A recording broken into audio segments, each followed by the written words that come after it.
Hi, my name is Hannah Gist, and I'm a Kaplan teacher for the GRE, the GMAT, and the LSAT. I have been teaching for Kaplan for 10 years. It's my 10-year anniversary, and I love it. So one of my favorite Kaplan strategies is for logic games, because usually when students see their first logic game or their first logic game section on the LSAT, it's really overwhelming. These are tasks that most students have never attempted before. It's unfamiliar and it can be really uncomfortable.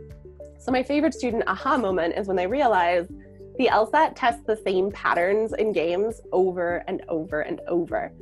So instead of being a creative problem-solving skill, it turns it into a pattern recognition skill.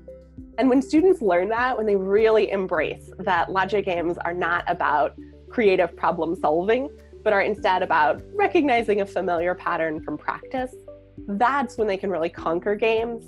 That's when they can stay in control, take that control back from the test maker, and get the points they need to get into law school.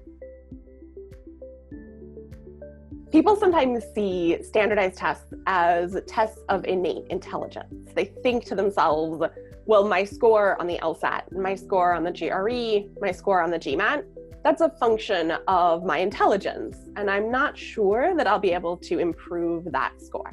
But having worked in standardized testing and preparing for standardized tests, the thing that we know is that your product, your score on a standardized test is the product of your knowledge and your habits.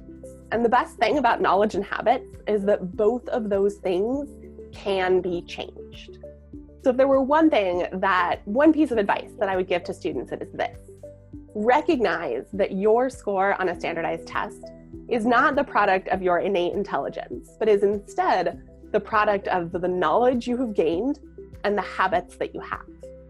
Recognize that preparing for a standardized test means gaining more knowledge and changing your habits. And if you're open to that, if you're open to learning new things and fundamentally changing the way that you approach the test, that is when you'll be able to achieve a higher score. That is how you'll be able to put your best foot forward for law school, for business school, and for graduate school.